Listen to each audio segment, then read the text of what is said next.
ونعوذ بالله من شرور أنفسنا ومن سيئات أعمالنا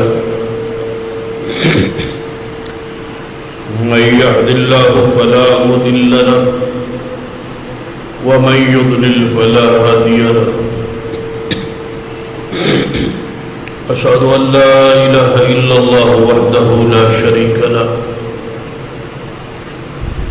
وأشهد أن محمدا عبده ورسوله أما بعد فإن خير الحديث كتاب الله وخير الهدي هدي محمد صلى الله عليه وآله وسلم وشر الأمور محدثاتها وكل محدثة بدعة وكل بدعة ضلالة أما بعد فأعوذ بالله السميع العليم من الشيطان الرجيم من همزه ونفخه ونفثه بسم الله الرحمن الرحيم اليوم أكملت لكم دينكم وأتممت عليكم نعمتي ورضيت لكم الإسلام دينا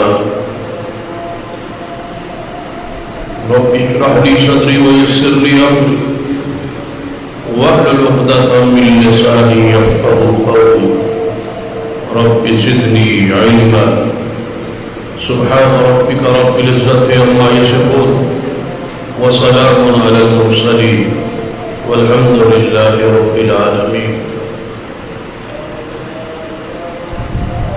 حضرات،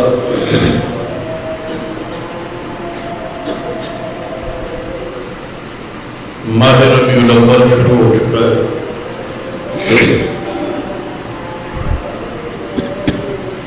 جس کے اندر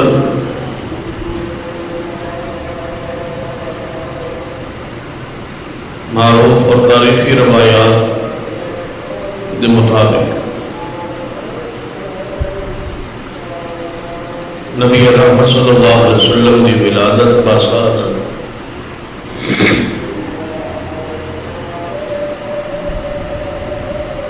اور ساتھ ہی اس بات میں بھی اتفاق ہے کہ آپ کی وفات پاک بھی ماہ ربیع الاول کی ہی 12 تاریخ. تاریخ ولادت اندر اختلاف ہے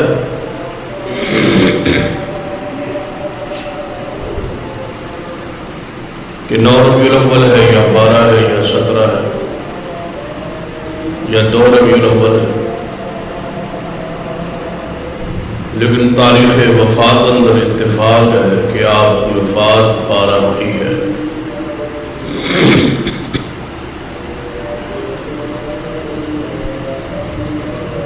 تقریباً 35-40 سال سارے ملک پر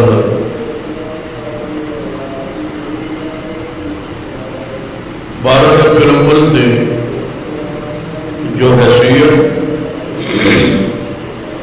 عوام الناس معروف سی اور جو پاکستانی کیلنڈر اندر اس دن رخصت چھٹی درج اس کو تبدیل کروایا گیا.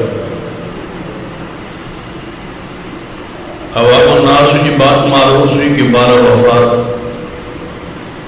اور کیلنڈر اندر بھی آج تو تقریباً 40 سال پہلے وفات النبی صلی اللہ علیہ وسلم کی رخصت اور چھٹی سی.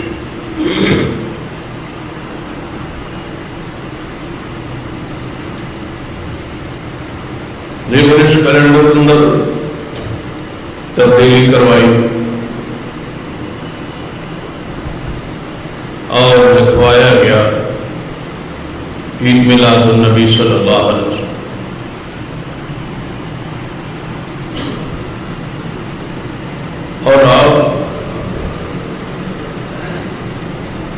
عید کے ساتھ ساتھ لفظ جشن بھی آ چکا ہے، جشن عید میلاد النبی صلی اللہ علیہ وسلم۔ ہر سال ایک گروہ اس عید اور جشن منان دی پوری کوشش کرتا ہے، پوری آفتاب نال مناندا ہے، اور سب کچھ سرکاری سرپرستی اندر۔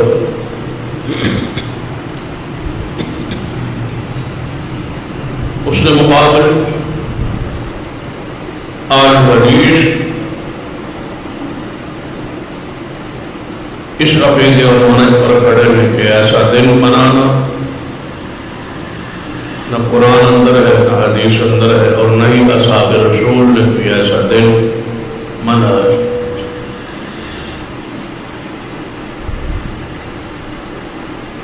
ہمارے لیے اتنا ہی کافی ہے کہ اس دن کو صحابہ کرام نے منایا۔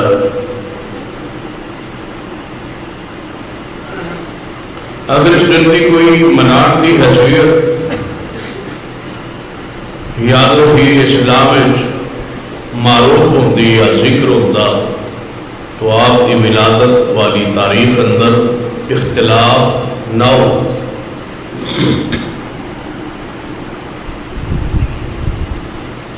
کیونکہ جس دن کو منایا جائے وہ دن معروف ہو جاتا ہے اور اس کے تعین میں اختلاف باقی نہیں رہتا۔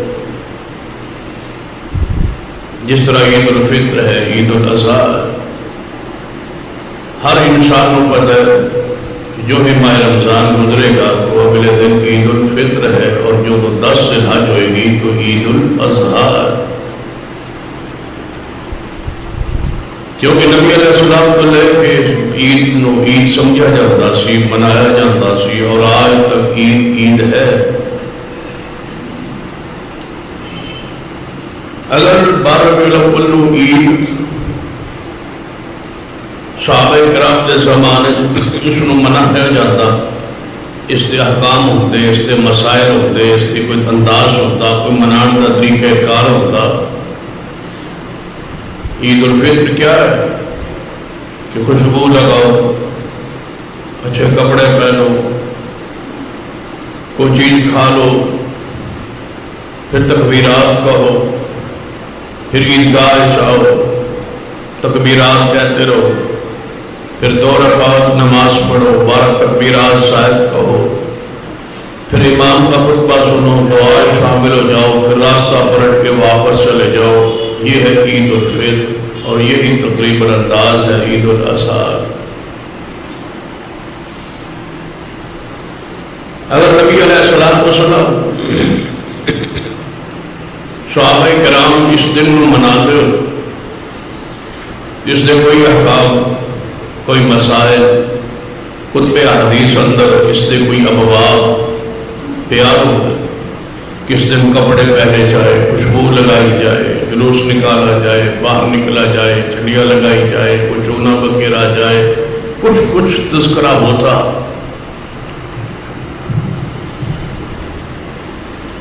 لیکن کتب حدیث اندر اس تیسری عید کا نام و نشان موجود ہی نہیں۔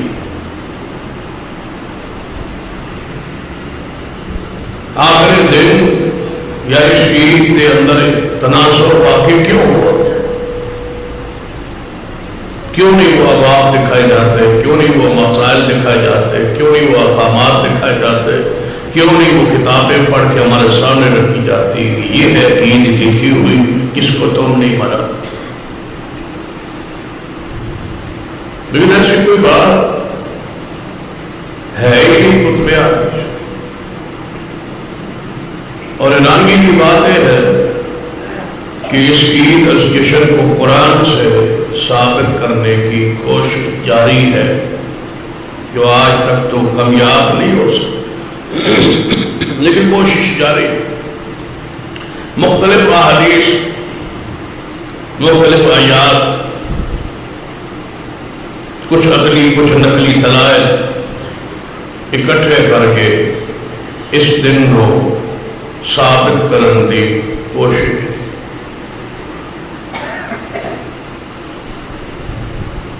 تو قابل غور باتیں ہیں کہ جو جشن عید پر آج دلائل قرآن سے بیان کیے جائیں گے اور جو دلائل آج حدیث سے بیان ہوں گے تو لازم بات ہے وہ آیات رسول اللہ پر نازل ہوئی اور صحابہ کرام نے ان آیات پہ عمل کیا. وہ ساری حدیث کس کی ہے؟ محمد رسول اللہ. اور ہر حدیث پہ رسول اللہ نے خود اور صحابہ نے عمل کی.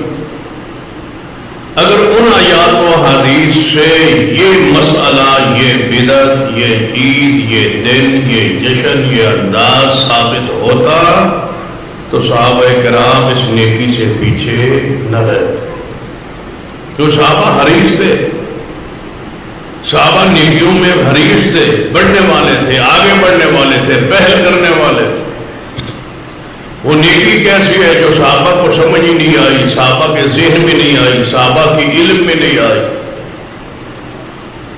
اور آج کوئی بندہ کہے نہیں یہ مسئلہ قرآن سے ثابت ہے، حدیث سے ثابت ہے، اس کا معنی کیا ہے کہ یہ آیات جو آج ہمیں سمجھ آئی ہے، نعوذ باللہ ثم نعوذ باللہ، یہ رسول اللہ کے بھی سمجھ میں نہیں آئی،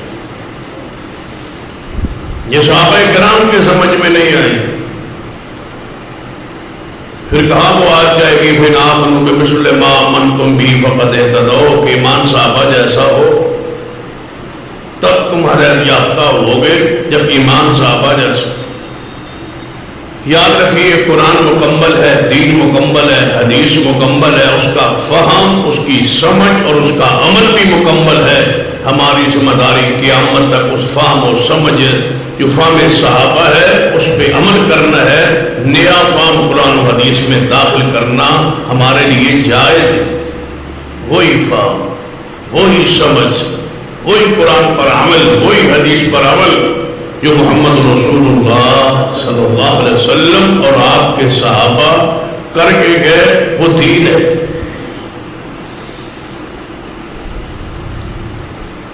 سیدنا عمر رضی اللہ تعالی امیر المومنین سیدنا عمر رضی اللہ تعالی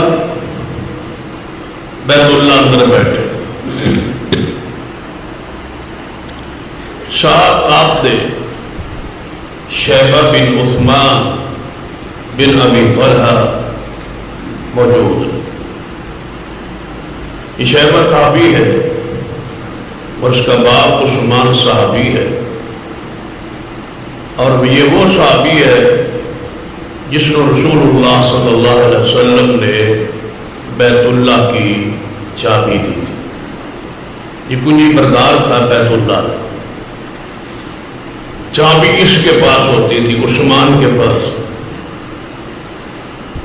اور پھر عثمان کے پاس کے بعد اس کے بیٹے شیبہ کے پاس آئی، یہ تابعی ہے.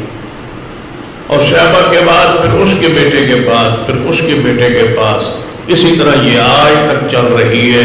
آج بھی شیبہ کی اولاد میں یہ چابی آ رہی ہے اور قیامت تک رسول اللہ نے فرمایا اسی اولاد کے پاس رہے. یہ وہ شیبہ ہے جو کنجی بردار ہے بیت اللہ. بیت اللہ کا جو دروازہ ہے اس دروازے پر ایک تالا ہے، اس تالے کی چابی ان کے پاس.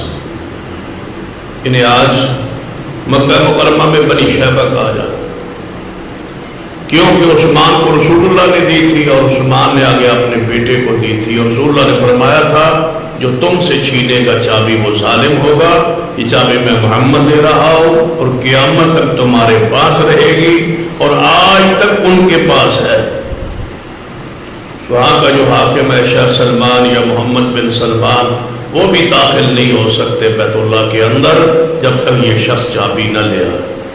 چابی ان کے پاس. اور آل الحدیث کو یہ اعزاز حاصل ہے کہ جن کے پاس چابی ہے وہ آج بھی اہل حدیث ہے۔ یہ اللہ کی رحمت، یہ اس کی دین ہے، یہ اس کا انعام ہے، یہ اس کا احسان ہے، اس کا تحفہ ہے کہ اس شرف اہل حدیث کو حاصل ہے کہ چابی بیت اللہ کی ہمارے پاس ہے۔ تو یہ شخص شیبہ بیٹے سن اور سیدنا عمر رضی اللہ تعالی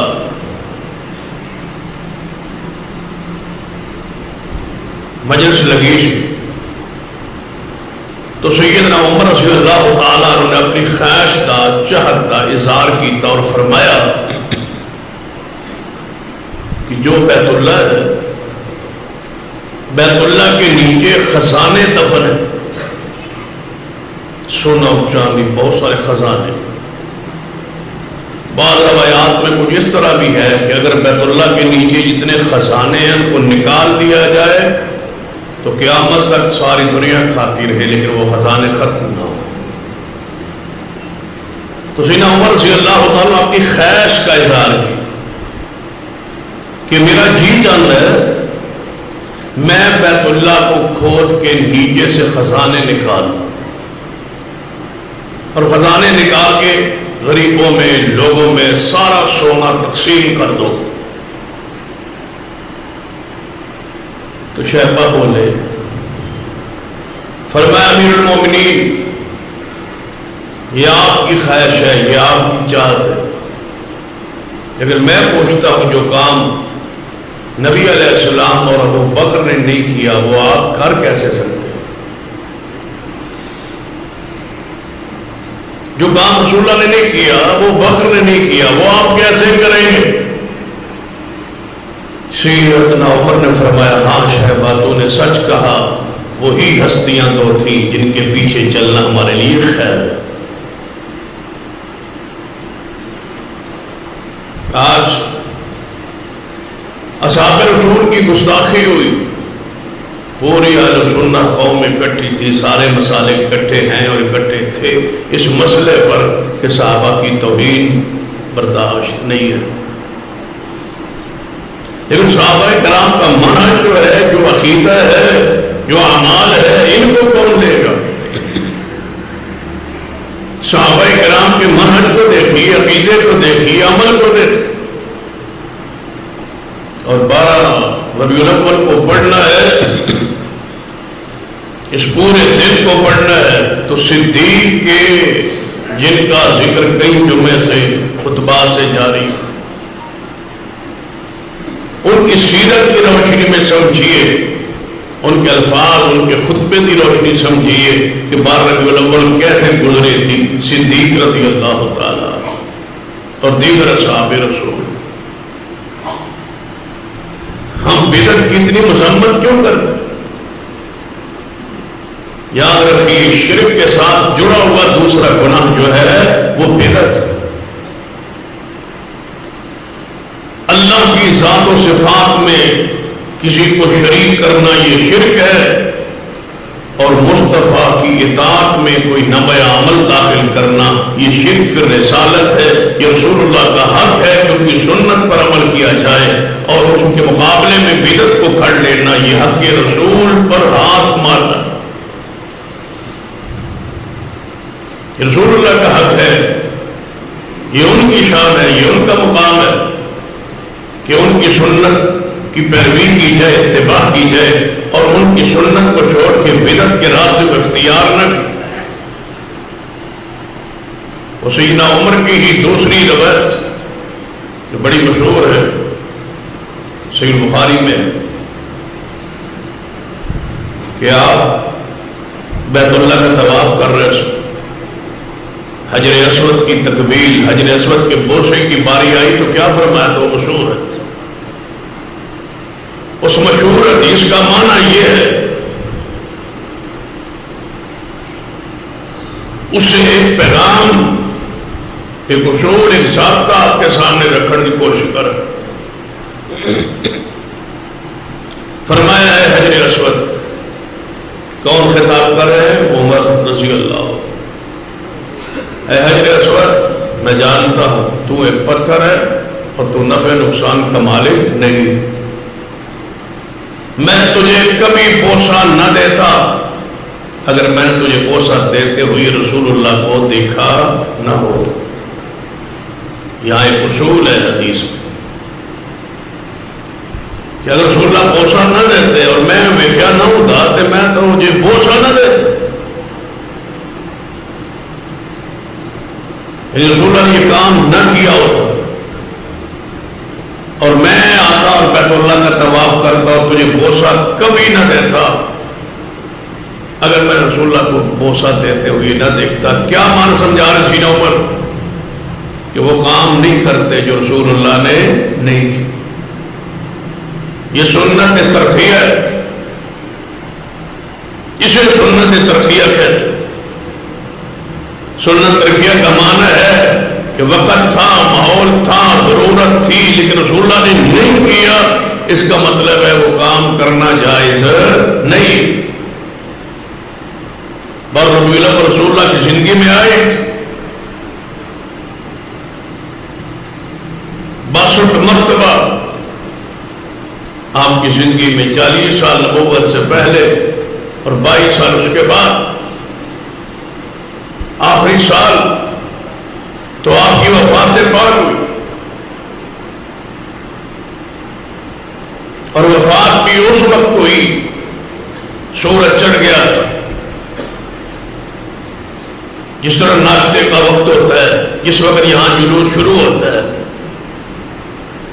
تو نبی علیہ الصلوۃ والسلام کو پھر موت مبارک وفات پاک جلوس کے اندر ہونی چاہیے تھی نا. جلوس شروع ہو چکا تھا, ہونا چاہیے تھا. صدیق اس کی قیادت فرماتے, سیدنا عمر عثمان علی, یا اس سے پہلے کبھی رسول اللہ نے ایسا کام کیا ہو. 12 ربیع الاول آتا تھا, یہ دن آتا تھا, اجتماع کی ضرورت تھی, شان مصطفیٰ بیان کرنے کی ضرورت تھی. کفار موجود تھے, یہود و نصارہ موجود تھے, ان کو زج کیا جا سکتا تھا, پریشان کیا جا سکتا تھا, رسول اللہ کے نعرے لگائے جا سکتے تھے. یہود و نصارہ اندر داخل ہو جاتے, بعض صحابہ کا جلوس ہوتا, نعرے لگتے یا رسول اللہ کی رسالت کے چرچے اور شہرت ہوتی.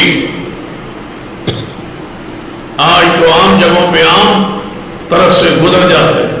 جب کسی مسجد عالم حدیث سے یا ایسی مسجد سے گزرے جو جلوس نہ نکالتے ہو تو وہاں اسپیشل نعرہ بازی ہوتی. یہ کس کو تکلیف دی جا رہی ہے؟ مسلمان وہاں جان بوجھ کے ایسے نعرے لگائے جائیں گے جس سے جن کو تکلیف پہنچے, مسلکی منہجی فکری تکلیف پہنچائے. تو رسول اللہ کے زمانے بھی اس طرح ہو سکتا سینا کہ یہود و نصارہ کے دروازے پہ گزرتے اور صحابہ رکتے اور نعرے لگاتے یا رسول اللہ, ان کو تکلیف ہوتی. لیکن ایسا نہیں ہو. اور بدعت اس لیے بدعت ہے کہ نبی علیہ السلام نے جو بدعت جاری کرے, جو بدعت پہ عمل کرے, اللہ اس کے فرض نفل کو قبول ہی نہیں کرتا. نہ فرائض قبول, نہ فرض روزے, نہ حج, نہ زکات, نہ نماز, کوئی شے قبول ہی نہیں جس کے عمل میں بدعت ہے. من وقر لصاحب بدعہ فقد آن علی حدب الاسلام. رسول اللہ نے فرمایا جس نے بدعتی کی صرف عزت کی, توقیر کی. ایک تو ہوتا ہے نا بدعت کرنا, ایک ہوتا ہے بدعتی کو اچھا سمجھنا, پیار کرنا, محبت کرنا, عقیدت کرنا, تعاون کرنا, پیسہ دینا, خرچ کرنا, اس کی بدعت میں معاونت کرنا, ساتھ دینا. فرمایا اس نے اسلام گرانے میں تعاون کیا, اس نے اسلام کے جھنڈے کو گرا کے رکھ دیا ہے, اس نے بدعتی کی عزت کی. معمولی جرم نہیں. ہم سمجھے کہ شاید آسان یا مسئلہ, کون سا مسئلہ, وہ نکالتے ہیں تو نکال لیں, تو آپ کو پریشانی کیا ہے؟ بھئی اس سے بڑی پریشانی کیا ہو سکتی ہے کہ بدعت آگ ہے جہنم کی، دنیا جہنم کی آگ میں جل رہی. میں پوچھتا ہوں اگر آپ کی گلی میں کسی کے گھر میں آگ لگ جائے تو آپ دوڑیں گے نا بچانے لی، ایمرجنسی کال بھی کریں گے، کوشش بھی کریں گے، پانی بھی ڈالیں گے، ہر حربہ استعمال کریں گے، جان پہ کھیلنا پڑا تو کھیل جائیں گے، لیکن اس کو آگ سے بچائیں. کوئی ہے آپ میں سے جڑوں کہ نہیں نہیں یار اپنا گھر بچاؤ، آگ لگ دی تو لگن دو، جلد ہے تو جلن دو، نہیں تو دوڑو یار وہ ہے دیوبندی ہے، بریلوی ہے، شیعہ ہے، مرن دو. نہیں، تم کہو گے مسلک عقیدہ اپنی جگہ، انسان ہے لہذا بچانا ہے، کلمہ پڑھتا ہے بچانا ہے، مسلمان ہے عقیدے میں چلو، کچھ اور یا کمی ہو سکتی ہے، میں اس کو بچانا ہوں. اب دوڑیں گے، اگر دنیا کی آگ لگی ہو تو آپ دوڑ پڑے، تو ہم کیوں نہ دوڑے، ہم کیوں رنج نہ کریں، ہم کیوں پریشان نہ ہوں، ہم رنج کیوں نہ کریں جن کے گھروں میں دلوں میں جہنم کی آگ لگی. جانتے ہو کہ اگر گمراہی ہے اور گمراہی جہنم میں لے جائے. یہ وہ درد ہے جو ہمیں بولنے پہ مجبور کرتا. کوئی بندہ گاڑی چلا رہے ہوگا نا تو آگے کوئی جانور بلی کتا آ جائے، بعض دفعہ ڈرائیور اتنا حساس ہوتا ہے کہ پوری گاڑی اور بندوں کو مار دیتا ہے، اس جانور کو بچاتا ہے. کوشش کر رہا ہے کہ کوئی نہ مرے. یہ جو تڑپ ہے یہ ہر دائی کے اندر بھی ہو. اس رت کے ہمیں پیسہ نہیں ملتا، اس رت سے ہمیں اجر و ثواب اور دل کو تسکین نصیب ہوتی ہے کہ ہم نے اللہ کے بندوں کو جہنم سے بچانے کی کوشش کی ہے. نبی علیہ السلام کی حدیث ہے، آپ نے فرمایا میں جا رہا ہوں دنیا سے اور تمہارا حوض کوثر پہ انتظار کروں. میں تمہارا پیشرو ہوں، میں تمہارا فرد ہوں، میں تم جا رہا ہوں اس دنیا سے، حوض کوثر پہ میں تمہارا انتظار کروں گا. جب یہ یاد رکھنا، وہاں میری اتباع کر کے آ جانا، کہیں میں بیٹھا رہوں اور تم نہ آؤ اور مجھے شرمندہ نہ کرنا. تو بدعت جاری کر کے، بدعت پہ عمل کر کے جہنم کا ایندھن نہ بن جانا. ذرا اس حدیث کو دوسری حدیث کے ساتھ جوڑیے کہ نبی علیہ السلام نے فرمایا میں حوض پر بیٹھا ہوں گا، ایک گروہ جہنم، ایک گروہ میرے حوض کی طرف دوڑتا آ رہا، لیکن جدو ہی میرے قریب بالکل آ جائے گا انہوں نے میرے درمیان دیوار آئے گا. میں کہوں گا یا اللہ، یا رب منی ومن امتی، یہ مجھ سے ہے اور میری امت میں سے ہے، ان کو آنے دیجیے.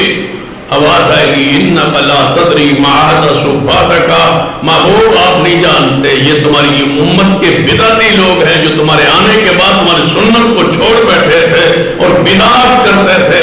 پیغمبر سن کے کیا فرمائیں گے؟ کوئی بات نہیں ہے، میں رحمت للعالمین ہوں، آنے دو. نہیں، صحبن صحبن لمن غیر بعدی، انہیں دفع کرو، دور کرو جنہوں نے میرے دین کو میرے آنے کے بعد بدل دیا. خیر کی امید رکھتے ہو اور بدعت پہ عمل کرتے ہو تو یاد رکھنا ساری خیر اللہ نے سنت میں رکھی. اور یہ ایام، یہ دن نبی علیہ السلام اور صحابہ رسول کے لیے دکھ کے اور غم کے اور بیماری اور پریشانی کے ایام تھے. آج اس کو پڑھ لیں. صحابہ کرام ان دنوں میں پریشان تھے، رسول اللہ بیمار تھے. آپ 27 سفر سے یا 28 سے یا 29 سفر سے بیماری آپ کی شروع ہو گئی تھی، جو 13 ربیع الاول کو صبح آپ کی اس وفات پر اس بیماری کا خاتمہ. 13 دن رسول اللہ یہ بیمار رہے اور صحابہ کرام پریشان رہے. یہاں تو کسی مسجد کا خطیب و امام بیمار ہو جائے تو جماعت پریشان ہوتی ہے، اور جس کو دیکھ کے بھوک اتر جائے ان صحابہ کا حال کیا ہو؟ تو رسول اللہ کو دیکھتے تھے بھوک اتر جاتی تھی. رسول اللہ کے پاس بیٹھنا بھی اجر تھا، ثواب تھا، رحمت تھی، دیدار کا اجر تھا، ثواب تھا۔ صحابہ 13 دن رسول اللہ کا چہرہ پاک بیماری میں نہیں دیکھ سکے، آپ حجرے میں رہے، صاحب صدیق نماز پڑھاتے رہے، اور تم کہتے ہو کہ رسول اللہ صلی اللہ علیہ وسلم کے ان دنوں میں ہم نے جشن کرنا ہے، خوشی کرنا ہے، ہمیں دکھ نہ ہو، تکلیف نہ ہو تو کیا ہو؟ اور ایسے ایسے انداز کہ نبی علیہ السلام نالین پاک، جوتے مبارک ان کے نقش بنے ہوئے اور سینے پہ لگے ہوئے، سر پہ لگے ہوئے، ہمیں کہتے ہیں یہ رسول اللہ صلی اللہ علیہ وسلم کی جوتے مبارک کا، نالین پاک کا نقش ہے۔ ہم کہتے ہیں اس کی گارنٹی دے دو، ضمانت دے دو، سند دے دو کہ یہ رسول اللہ کی جوتے مبارک کا ہی نقش ہے۔ تمہیں رسول اللہ کی جوتے مبارک کا نقش کیسے سمجھ آیا کہ یہ حضور کی جوتے پاک کا نقش ہے؟ رسول رحمت صلی اللہ علیہ وسلم کے جوتے مبارک نالین پاک سیدنا انس بن مالک کے پاس تھے، وہ جوتے اٹھاتے تھے، انہوں نے جوتے رسول اللہ کے رکھے ہوئے تھے۔ رسول اللہ کی دنیا سے جانے کے بعد اس سے آگے چلاؤ کیسے پہنچے؟ انس بن مالک کے پاس جوتے تھے رسول اللہ کے، ہم مانتے ہیں، ہم تسلیم کرتے ہیں، ہمارا ایمان ہے، ہمارا عقیدہ ہے۔ انس بن مالک کے پاس رسول اللہ کے جانے کے بعد، دنیا سے چلے جانے کے بعد جوتے کس کے پاس تھے؟ انس بن مالک کے پاس رضی اللہ تعالیٰ عنہ۔ اس سے آگے جوتے حضور کے تم ثابت کرو کہ کیسے لاہور پہنچے، کیسے تمہارے پاس پہنچے، تم نے کیسے نقش بنایا، کہاں سے بنایا، کہاں تم نے زیارت کی، کہاں تم نے دیدار کیا، آج وہ کہاں ہے؟ مدینہ پاک میں ہے، مکہ پاک میں ہے، یا ترکی میں ہے، یا کس ملک میں ہے؟ وہ بتلا دو تاکہ ہم حضور کے جوتے اصلی جو ہے مبارک وہ دیکھیں۔ اللہ کی قسم ہے رسول اللہ کے جوتے مبارک آج رب کی زمین پر کسی کے پاس موجود نہیں ہے، ہوتے تو مدینہ میں ہوتے، کسی خاندان صحابی کے پاس ہوتے، انس بن مالک کی نسل اولاد کے پاس ہوتے۔ تبرکات ہوں رسول اللہ کے سر آنکھوں پر، جوتے حضور کے آج بھی دنیا میں ہوں تو سر پہ رکھنے کے لیے تیار ہے، لیکن ہوں رسول اللہ کے، اور رسول اللہ کے نہ ہوں اور تم کہو کہ یہ رسول اللہ کے ہے، تو اپنا ٹھکانے پہ غور کر لیجئے۔ نبی پاک فرمایا جو میرے بارے جھوٹ بولے وہ اپنا ٹھکانہ جہنم بنا۔ صرف بات یہ ہے کہ ہم تذکرہ کریں تو گستاخ ہے کہ یہ گستاخی ہے، یہ توہین ہے۔ ادب کے ٹھیکیدار بھی یہی ہے، اور رسول اللہ کے احترام کو سمجھ بھی نہیں کو آئی ہے۔ ہم تو بیوقوف ہیں جن کو سمجھ ہی نہیں آئی۔ سن لو جو نبی علیہ السلام کی گستاخی کا ارادہ بھی کرے وہ بھی مومن نہیں ہے۔ نبی علیہ السلام کے تبرکات کا کون انکار کرتا؟ جو آج مدینہ طیبہ نبی علیہ السلام کے سارے تبرکات آج دنیا سے مفقود ہیں، دنیا میں کسی کے علم میں نہیں ہے یقینی سند کے ساتھ کہ یہ رسول اللہ صلی اللہ علیہ وسلم کی مدینہ میں چارپائی پڑی تھی، رسول اللہ کی چارپائی جس پر سیدنا یحییٰ بن معین وقت کے محدث امام گزرے ہیں، ان کا جنازہ اٹھایا گیا۔ کتنے خوش نصیب تھے جنہیں رسول اللہ کی چارپائی کے لیے چارپائی پر جنازہ اٹھایا ہے، یہ صحیح سند کے ساتھ ثابت ہے۔ اس سے آگے حضور کی چارپائی ثابت کر دو، یہاں تک ہم مانتے ہیں، پھر آپ کی چارپائی کیسے آگے چلی؟ کوئی واقعہ، کوئی سند پیش کرو۔ رب کی زمین پر کسی کے پاس کوئی سند موجود نہیں ہے۔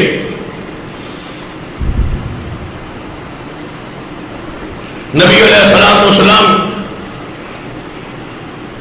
چندوار مبارک بعض صحابہ کے پاس موجود تھے۔ سیدہ ام سلمہ کے پاس رسول اللہ کا جبہ موجود تھا۔ مدینے میں کسی کو بخار چڑھتا وہ لے جاتا پانی، آپ اس میں جبہ رسول بھگوتی، کپڑا رسول اللہ کا بھگو کے پانی دیتی، جو پیتا اللہ اس کو شفا دیتا۔ سیدہ ام سلمہ سے آگے جبے کا ثبوت تم دے، جہاں تک ثابت ہے مانتے بھی ہیں، اگر تبرکات ہوتے بھی صحیح، اللہ کی قسم ہم اس سے تبرک حاصل کرتے، لیکن اگر ہوتے تو تبرک حاصل کرتے، سن لو ہماری جماعت کا عقیدہ ہے کہ حضور کے بال میں، حضور کے ناخن میں، حضور کے پسینے میں، حضور کے جبے میں، حضور کی کملی میں، حضور کے نالین میں، حضور پاک کی لاٹھی مبارک میں، نبی علیہ السلام کے تبرکات میں، آثار میں اللہ نے برکت رکھی ہے، رحمت رکھی ہے، لیکن ہوں وہ رسول اللہ، رسول اللہ کے نہ ہوں اور تم کہو آؤ تو ہمیں منہ مبارک دکھاتے، آؤ تم سیدنا علی کا ہم پگڑی دکھاتے، اور تمہیں سیدہ فاطمہ کو زہرا کا جبہ مبارک یا کوئی چیز ان کے آثار میں سے آپ کو لباس میں سے یا ان کی چادر میں سے کوئی چیز دکھاتے، جھوٹ بولتے ہو، لوگوں سے پیسہ بٹورتے ہو، پھر فیس رکھتے ہو، 10-20 روپے فیس رکھتے ہو رسول اللہ کے منہ مبارک دکھانے کے لیے۔ تم وارث ہو رسول اللہ کے منہ پاک کے؟ رسول اللہ یہ سارے آثار بریلویوں کو دے گئے ہیں، بس تم پیسے کماتے رہنا، فیس لگا دینا اور میرے منہ مبارک دکھاتے رہنا، کاروبار بنانا، تجارت کرنا، اور ہمیں کہتے ہو کہ یہ گستاخ ہیں، یہ حضور کو نہیں مانتے، شان کو نہیں مانتے، ان کو خوشی نہیں ہے، خوشی والوں کا منہ دیکھو، خوشی نہیں ہے ان کو حضور کی۔ خوشی کسے کہتے ہیں؟ نماز پڑھتے ہیں، اتباع کرتے ہیں، مطاع سمجھتے ہیں، مقتدا سمجھتے ہیں، پیشوا سمجھتے ہیں محمد مصطفیٰ کو، روزانہ درود و سلام پڑھتے ہیں محمد مصطفیٰ پر۔ کوئی ایک حدیث لے آؤ جس پر ہم عمل نہ کرتے، ایک حدیث۔ یہ ہے اتباع، یہ ہے محبت، یہ ہے عقیدت۔ من احب سنتی فقد احبنی، رسول اللہ فرماتا ہے جس نے میری سنت سے پیار کیا سمجھو اس نے میں محمد سے پیار کیا، اور جس نے سنت سے پیار نہیں کیا اور ذات سے پیار کر بھی لبے تو جنت میں نہیں جائے۔ جنت میں جانے کے لیے ذات سے پیار بھی ضروری ہے اور محمد مصطفیٰ کی سنت سے پیار بھی ضروری ہے۔ نبی علیہ السلام کی لاٹھی مبارک سیدنا عبداللہ بن انیس کے پاس تھی، لاٹھی حضور اس نے دے گئے اپنی لاٹھی۔ رسول اللہ نے فرمایا عبداللہ بن انیس یہ میری لاٹھی ہے، یہ تیرے پاس رہنی چاہیے۔ انہیں کے پاس رہی۔ کسی نے صحابی نے کہا یا رسول اللہ یہ چادر مجھے دے، کیا کرنی ہے؟ فرمایا میں کفن میں ڈال دوں گا، کفن میں اپنے اوپر لے لوں، کفن میں رکھ لوں گا۔ سیدنا امیر معاویہ کے پاس رسول اللہ کے چند بال تھے، 50 سال سنبھال کے رکھے، اور جب موت کا وقت قریب آیا تو غلام کو بلا کے فرمایا میرے سینے پہ رکھ دینا قبر میں، تاکہ رسول اللہ صلی اللہ علیہ وسلم کی ان بالوں سے میں تبرک حاصل کروں۔ یہ برکت، اس سے آگے تم چلا لے آؤ، منہ مبارک تم تک کیسے پہنچے؟ جہاں تک پہنچے ہیں، جہاں موجود ہے ہم مانتے۔ لاٹھی مبارک سیدنا عبداللہ بن انیس کے پاس، نبی علیہ السلام نے فرمایا سی ہے عبداللہ بن انیس، ایک مکہ میں کافر ہے جو مجھے قتل کرنا چاہتا ہے، وہاں سے وہ گروپ بنا رہا ہے، کوئی ہے جو اس کو قتل کرائے؟ یا رسول اللہ میں جاتا۔ عبداللہ بن انیس گئے، اس کو مارا ہے، قتل کر کے آئے، عرفات سے باہر اس کو ملاقات ہوئی، وہاں اس کو قتل کیا، واپس آئے مدینہ طیبہ میں۔ نبی علیہ السلام دور سے دیکھا، فرمایا تمہارا بھائی عبداللہ کئی دنوں سے گیا ہوا تھا دشمن کو مارنے، لگتا ہے کامیاب ہو کے آ رہا ہے۔ آیا یا رسول اللہ مار آیا ہوں تمہارے دشمن کو، ختم کر آیا ہوں تمہارے گستاخ اور دشمن کو۔ فرمایا یہ لاٹھی لے لو میرے سے۔ رسول اللہ نے کیا دی؟ لاٹھی۔ لاٹھی دے کے رسول اللہ صلی اللہ علیہ وسلم اندر تشریف لے گئے۔ صحابہ کرام نے کہا یار تم مارکا تے بڑا مارے، حضور دے بڑے بڑے دشمن وہ مارے، لیکن حضور نے تن جڑی شہ دیتی ہے اور لاٹھی دیتی ہے تو لاٹھی تو کی کرے گا؟ انعام تو ہوتا ہے نا، یہاں سے وہ جملہ مشہور ہے، انعام انعام ہوتا ہے، کوئی چیز بھی مل جائے۔ پھر لاٹھی حضور کی، بس تو لاٹھی نو کی کرنا ہے؟ کوئی پیسہ، کوئی درہم، کوئی دینار، کوئی اور چیز، کوئی دنیاوی، کوئی اخروی ملتی، یہ لاٹھی تو کرے گا کیا؟ جاؤ رسول اللہ سے پوچھو کہ مجھے اس لاٹھی کا کیا فائدہ ہو۔ عبداللہ بن انیس گئے، دروازہ کھٹکھٹایا، نبی علیہ السلام تشریف لے، فرمایا عبداللہ کیسے آئے؟ یا رسول اللہ تسی منو لاٹھی دے کے انعام تحفے اندر تشریف لے آئے تو میں سارے صحابہ کہتے ہیں تو لاٹھی کی کرے اس لاٹھی کا کی فائدہ؟ آپ نے فرمایا عبداللہ بن انیس جی محبوب جی فرمان لاٹھی نہ سمجھنا سنبھال کے رکھنا اینو سنبھال کے رکھنا اور جب قیامت والے دن اٹھے گا لاٹھی نال لے کے آنا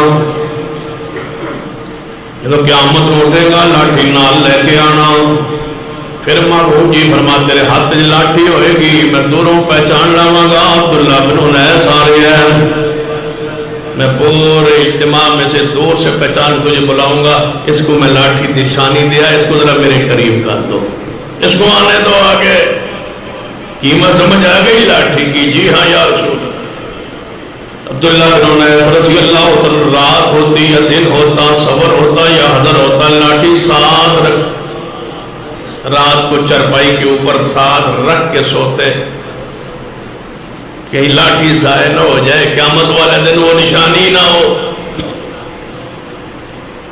جب فوت ہونے لگے تو کس کی فکر ہے فرمایا میرے بیٹو میری لاٹھی میری قبر اندر میری لاد اندر رکھ دینا یہ محمد کی نشانی ہے صلی اللہ علیہ وسلم لاٹھی گئی عبداللہ بن انیس کے قبر میں تمہارے پاس کیسے آئی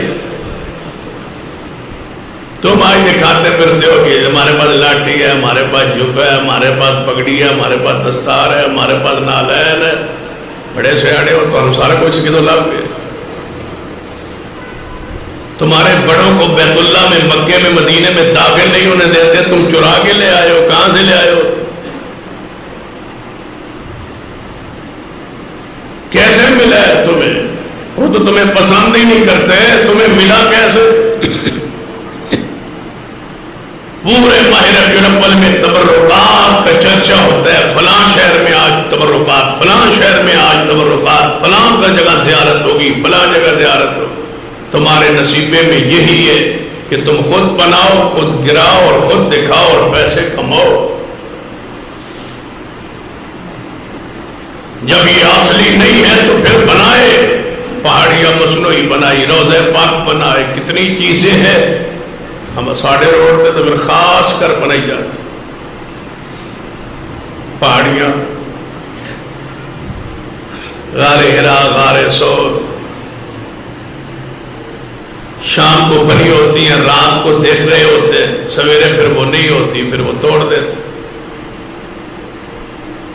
بنانا جرم ہے جب بن جائے تو پھر توڑنا بھی جرم یہ غار ہرا ہے پھر توڑا یہ غار سور ہے پھر توڑا پھر مرد عورتیں رات کا اختلاط ربیع الاول کی رات اپنے روڈ پہ جا کے دیکھ لے جو اندھیر ہوتی ہے اللہ کی پناہ اس دن سمجھ آتی ہے کہ رسول اللہ اس کے لیے آئے تھے نبی علیہ السلام نے تو اپنی بیویوں کو فرمایا تھا کہ یہ نبینہ صحابی ہے ایسے پردہ کا یا رسول اللہ نبینہ ہے فرمایا تم تو آنکھوں والی ہو نا یہاں تو سارے نبینے اور نبینیاں اکٹھی ہوتی ہیں روڈ پر اور خوش ہیں کہ رسول اللہ آئے ہوئے ہیں رسول اللہ اس لیے آئے تھے کہ ساریاں بن سبن کے روڈ پہ نکل آؤ تاکہ پورا محلہ تمہیں دیکھے اور پوری امت جانے کہ ان کا رسول آیا ہے یہ رسول کی آمد کی خوشی ہے جو کچھ ہو رہا ہے رسول اللہ ایسے کرتے تھے نبی علیہ السلام کے صحابہ کا یہی انداز جن کو رسول اللہ سمجھانے آئے تھے ان کا انداز کی دیکھیے حدیث میں کہ میرے تواڈے پیر و مرشد جناب محمد صلی اللہ علیہ وآلہ وسلم غزوہ سے واپس آئے اور صحابی رسول شہید ہوئے نبی علیہ السلام اندر داخل ہو گئے حجرے میں صحابہ مسجد نبی میں باہر بیٹھے تھے سفر سے عورت نے سنا کہ رسول اللہ واپس آ گئے صحابہ واپس آ گئے میرا بیٹا جوان شہید ہو گئے میں پوچھا ہوں حضور بولو کہ میرے بیٹا کیسے کیسے شہید ہوا پھر اپنے بیٹے کی شہادت کا واقعہ تو سن گیا ہوں عورت آئی پورے پردے میں لپٹی ہوئی جوان بیٹے کی شہادت کی خبر آئی ہے پوری طرح پردے میں ہے آئی صحابہ اکرام مسجد نبوی اندر کہ نبی رحمت جناب محمد صلی اللہ علیہ وسلم موجود نے. صحابہ کرام نے فرمایا اپنے گھر مبارک اندر تشریف لے گئے نے, سارے کول موجود نہیں. فرمایا میرا بیٹا جوان شہید ہوا ہے, میں پوچھنے آئی تھی رسول اللہ سے. صحابہ کہتے ہیں یہ جس کا بیٹا شہید ہوا ہے یہ وہ عورت ہے, اور شہادت, بیٹے کی شہادت کی غم کی خبر کے بعد اتنا پردہ. کہتے تو آج بھی پردے میں. جواب دے سنیے صاحب, یا رسول کا بیٹا فوت ہوا ہے, ایمان فوت نہیں ہوا, ایمان زندہ ہے, پردہ کیوں نہ کرو. انسانوں کا ایمان ہی مر گیا ہے بدعت کی وجہ سے. عورتیں چھتوں پر چڑھی ہوئی ہیں اور یہ نیچے سے جناب چاول پھینک رہے ہیں بہنوں کو, یہ چاول کھا لو, اوپر پھینک رہے ہیں شاپ پر, پھر وہ نیچے دیکھ رہی ہیں, وہ ہنس رہے ہیں, وہ ہنس رہے ہیں. یہ رسول اللہ کی ولادت کا جشن ہے. جشن کہتے ہیں اس کو, بھائی جشن تو ہے, جشن تو سمجھ آ گئی ہے جس کو جشن کہتے. پھر رات, ساری رات مرد عورتیں اکٹھے ہیں, جوان اکٹھے ہیں, لڑکیاں اکٹھی ہیں, پورے چوک میں, چوراہے میں, روڈ پر. سمجھ تو آ گئی کہ اسے کہتے ہیں جشن. پہلے میں نے بھی سمجھ نہیں سی آتی جشن کیوں آتے, میں نے 3-4 سال تو سمجھنا آنے لگی بہنوں جشن آتے. اسے جشن کہا جاتا ہے کہ مرد بھی وہاں ہوں, عورتیں بھی وہاں ہوں. مرد جناب جوان موٹر سائیکلوں پر ہوں اور ان کے جناب جو سلنسر نکلے ہوئے آواز آ رہی ہو, عورتوں کے ساتھ جناب ہاتھ سے ہاتھ مار کے گزر رہے ہو. سمجھ آ گئی اس قوم کا نبی آیا ہے اور یہ جشن منا رہے. تحفہ تمہاری عقل پر, تحفہ تمہارے مسلک پر, تحفہ تمہاری سوچ پر. افسوس ہے تمہارے مسلک پر, افسوس ہے تمہارے علماء پر, افسوس ہے تمہارے داعیان پر, افسوس ہے تمہارے مذہبی لیڈروں پر جنہیں تمہیں یہ درس دیا, یہ سبق دیا ہے. لیکن وقت آئے گا انشاءاللہ یہ قوم سمجھے گی کہ محمد مصطفیٰ کی اتباع اور سنت کسے کہا جاتا ہے, اور اتباع کر رب کی زمین پر اتباع کرنے والا گروہ کون سا. یہ ایام پڑھیے حدیث کتب حدیث میں. اگر دوسری طرف میں پلٹ جاؤں تو اس دن کی حالت کیفیت کو پڑھ لیجیے. سیدہ ام ایمن رسول اللہ کی وہ ماں جو ولادت سے لے کر وفات تک رسول اللہ کے ساتھ رہی, ماں کی لونڈی تھی, سیدہ آمنہ کی لونڈی تھی ام ایمن, جس نے ساری زندگی حضور کے 63 سال دیکھے ہیں. آج رو رہی, رجل بلا رو رہی ہے. پوچھا ہے ام ایمن کیوں رو رہی ہو؟ اس وجہ سے کہ نبی علیہ السلام وفات پا گئے. فرمایا نہیں, اس وجہ سے نہیں رو رہی, مجھے یقین ہے کہ میرا محمد دنیا سے بہترین اعلیٰ جگہ پہ گئے ہیں, وہ اونچے درجے پر گئے ہیں. کیوں؟ وَالضُّحَىٰ وَاللَّيْلِ إِذَا سَجَىٰ مَا وَدَّعَكَ رَبُّكَ وَمَا قَلَىٰ وَلَلْآخِرَةُ خَيْرٌ لَكَ مِنَ الْأُولَىٰ. ان کی آخرت دنیا سے بہتر ہے, وہ اعلیٰ ترین درجے پر گئے. ان کے جانے کا غم نہیں, غم اس بات کا ہے آج کے بعد قیامت تک جبریل زمین پہ نہیں آئے گا. کس پہ آئے گا, کس وقت آئے گا, کس پہ آئے گا؟ جن پہ آتے تھے آسمان سے خبریں لے کے, وہ آپ نہیں ہیں زمین پر. سیدہ فاطمہ الزہرا رضی اللہ تعالیٰ عنہا کے جذبات الفاظ صحیح بخاری میں سنیے. فرماتے ہیں واہ میرے بابا, یا بتا اے ابا جی. نبی علیہ السلام کے جسد اطہر سامنے پڑا ہے, سیدہ اوپر کھڑی ہے. فرمایا یا بتا اے ابا جی, اے ابا جی تم نے ہمیں چھوڑ کے جنت جا ٹھکانہ بنایا ہے.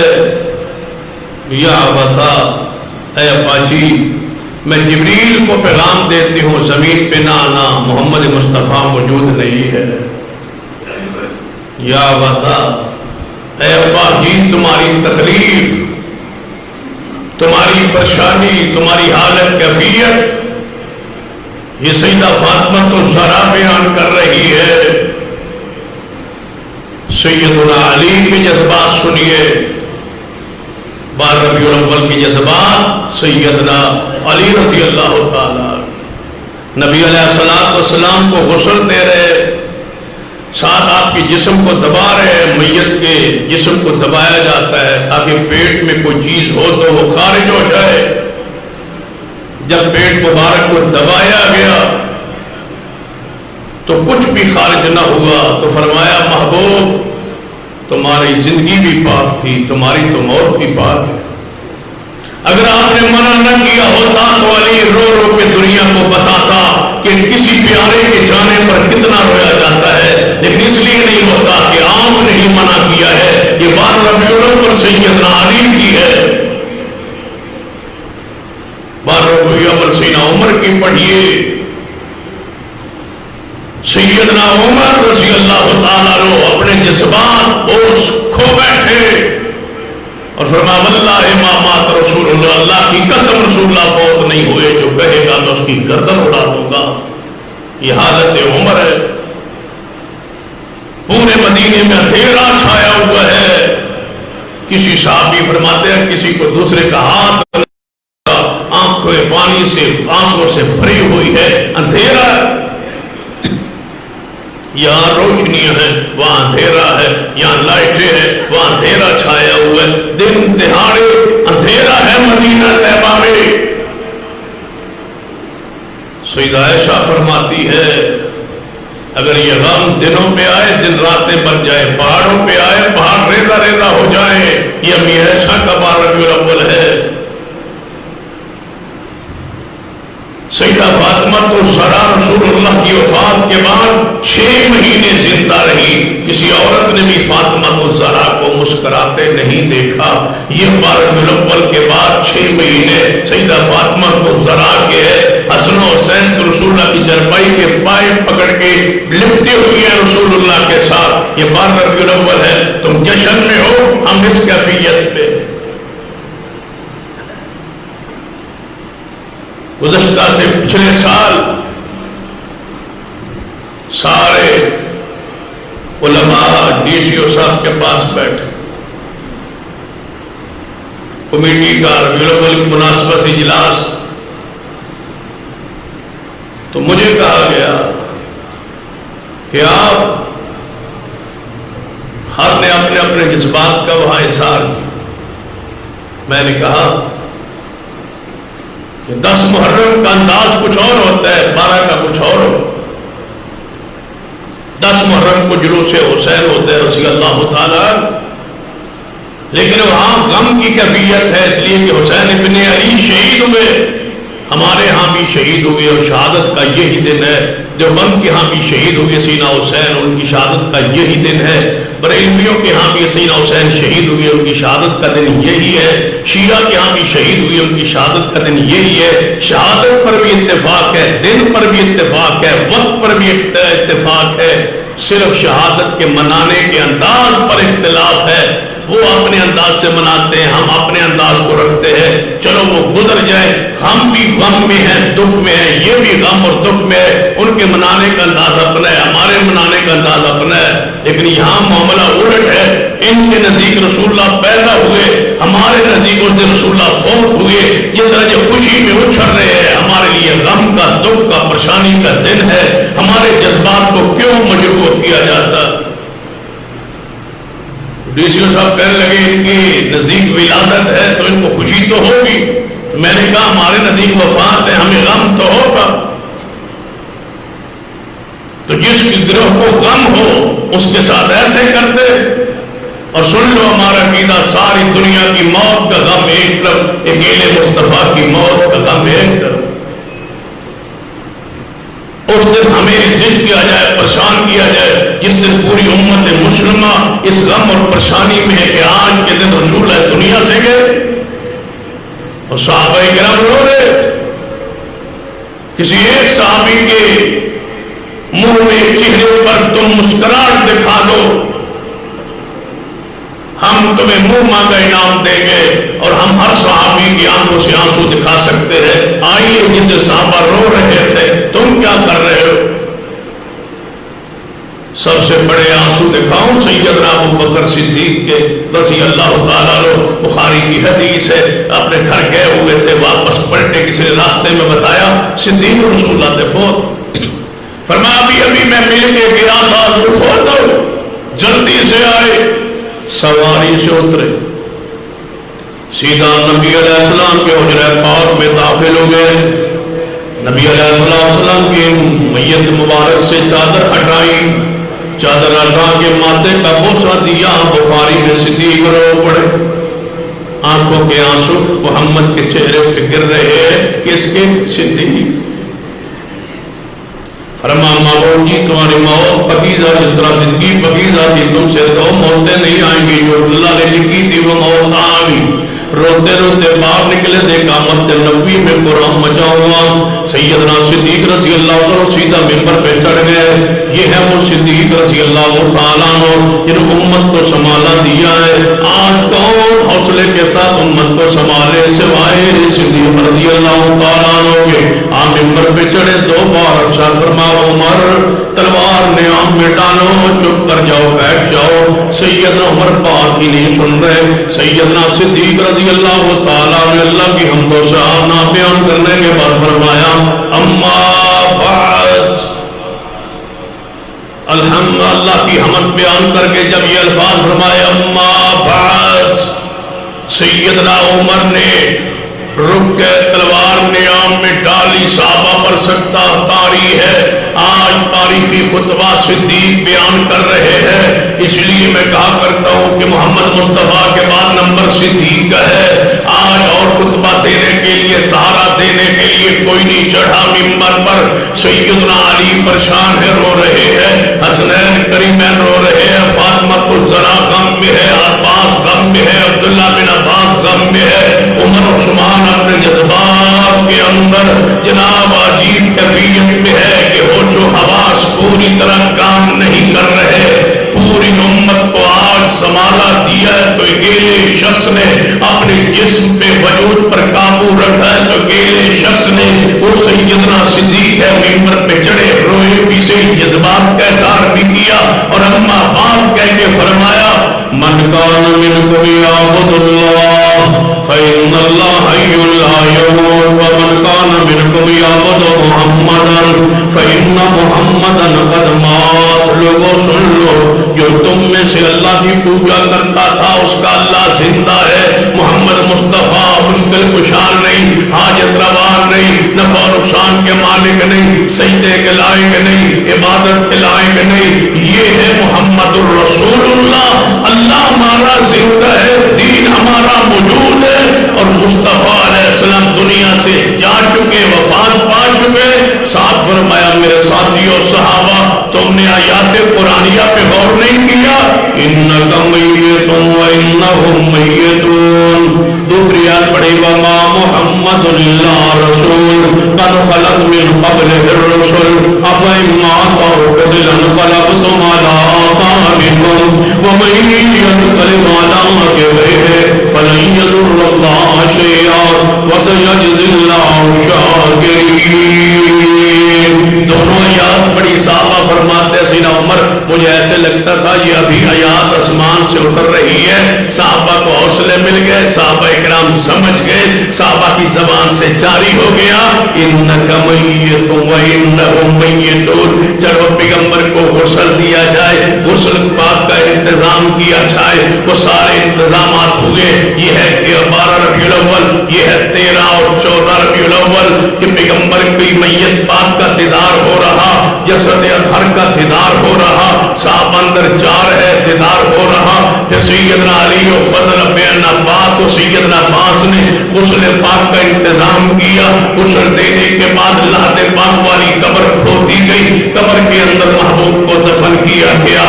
سیدنا عباس، سیدنا فضل بن عباس، سیدنا علی یہ تینوں قبر میں اترے. نبی علیہ السلام جسد اطہر کو قبر پہ رکھا، قبر میں رکھ کے اور اوپر جب پتھر رکھنے لگے، پتھر رکھنے آخری پتھر پر آئے.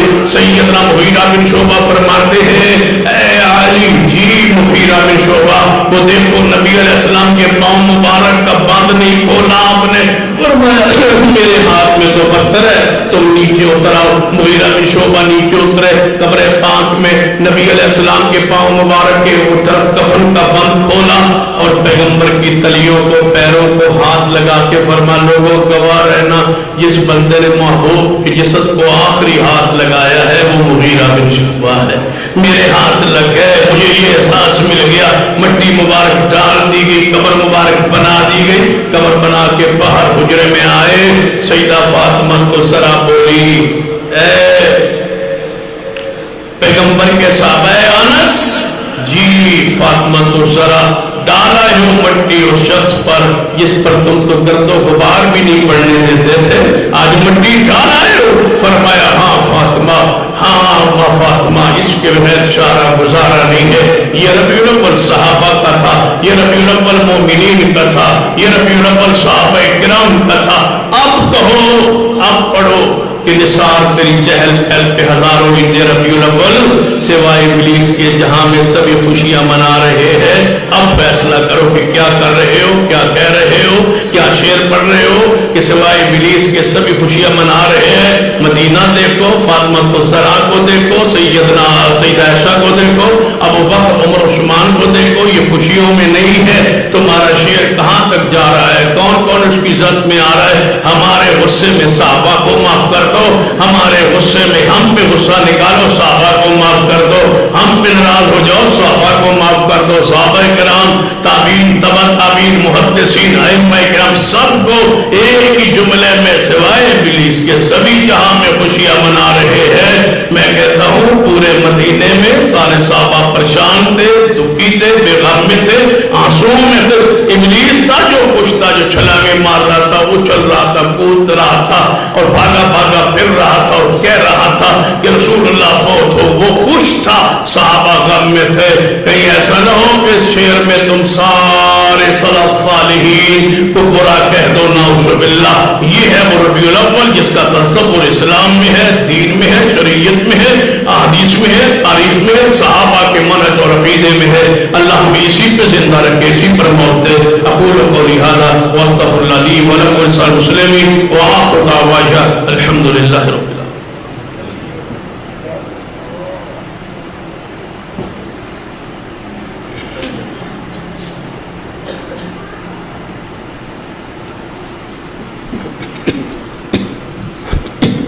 حضرات،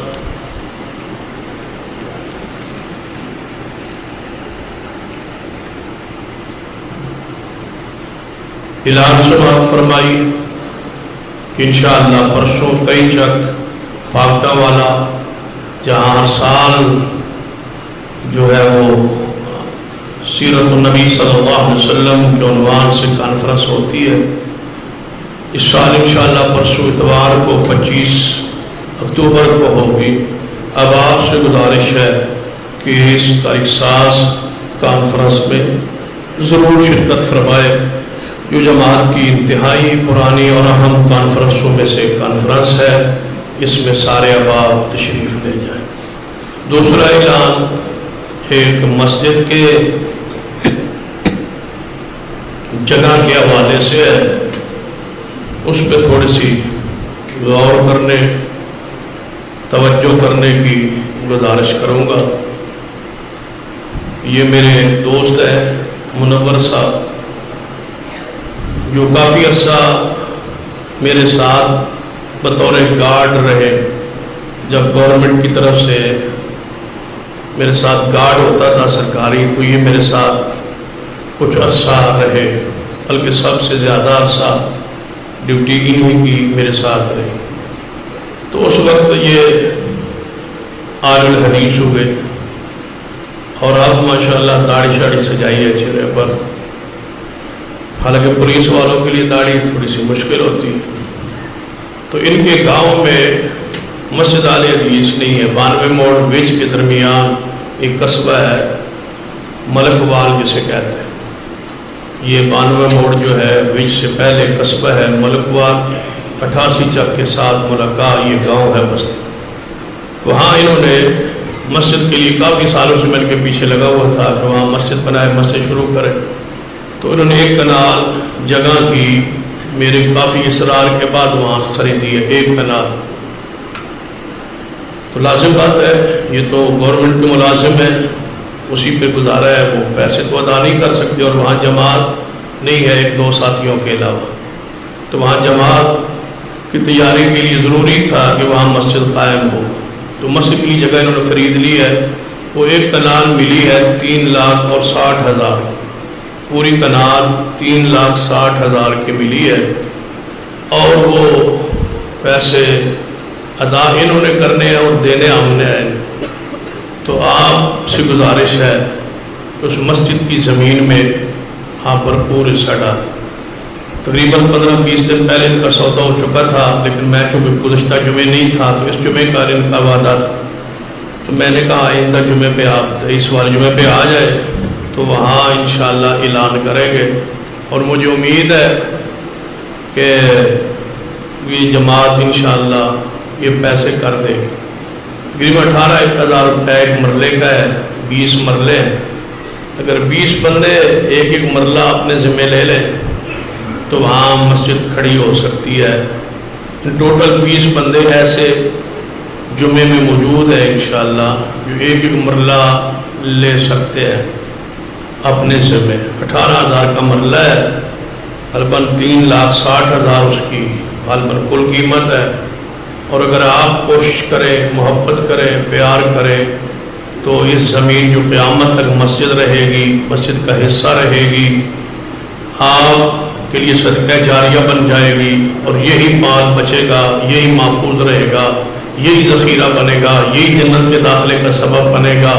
اسی وجہ سے صحابہ کرام کی شان قرآن نے بیان کی ہے، جہاں بھی کہ مال سے جہاد کرتے ہیں، جان سے جہاد کرتے ہیں، یہ مالی جہاد ہے، اس میں سارے احباب شرکت فرمائے، ایک مرلے کے پیسے ذمہ لے لیں، 20 ساتھی ایسے کھڑے ہو جائے، یا 20 ایسے ساتھی اپنی ذمہ داری لے لیں، تاکہ ہم اس مہم جگہ والی جو ہے اس کو پورا کریں، پھر وہاں تعمیر شروع ہوگی۔ اللہ آپ کے جذبات کو، آپ کی محبت کو، آپ کی عقیدت کو، آپ کے اس صدقے کو اپنی برگاہ میں قبول فرمائے۔ لیکن یہ دے کے جانا ہے آپ نے انشاءاللہ۔ ایک تو بھائی ندیم صاحب 1 مرلے کے وہ دیں گے، 1 مرلے کے آپ 2 مرلوں کے ہو گئے، پیچھے 18 رہ گئے، یہ مکمل کریں۔ نماز میں پڑھاتا ہوں، نماز کے بعد، کیونکہ میں نماز کے اور آپ کے درمیان جو ہے نا وہ چندے کے وہ حائل کر لوں، یہ مناسب عمل نہیں ہے، اس کو میں ویسے اخلاقی شرعی طور پر مناسب نہیں سمجھتا۔ ماشاءاللہ صدیقی جولر سے 1 مرلے کے پیسے ادھر سے آئے، صدیقی جولر والوں سے، اللہ تعالیٰ اپنی رحمت فرمائیے 3 مرلوں کے ہو گئے، باقی رہ گئے 17 مرلوں کے نماز کے بعد مکمل کرنا ہے، آپ نے جانا نہیں ہے، نماز کے بعد بیٹھنا ہے۔ اللہ عمل کی توفیق عطا فرمائے، اللہ تمہارے جذبات کو قبول فرما لے۔ ان الحمد للہ نحمدہ ونستعینہ ونستغفرہ ونعوذ باللہ من شرور انفسنا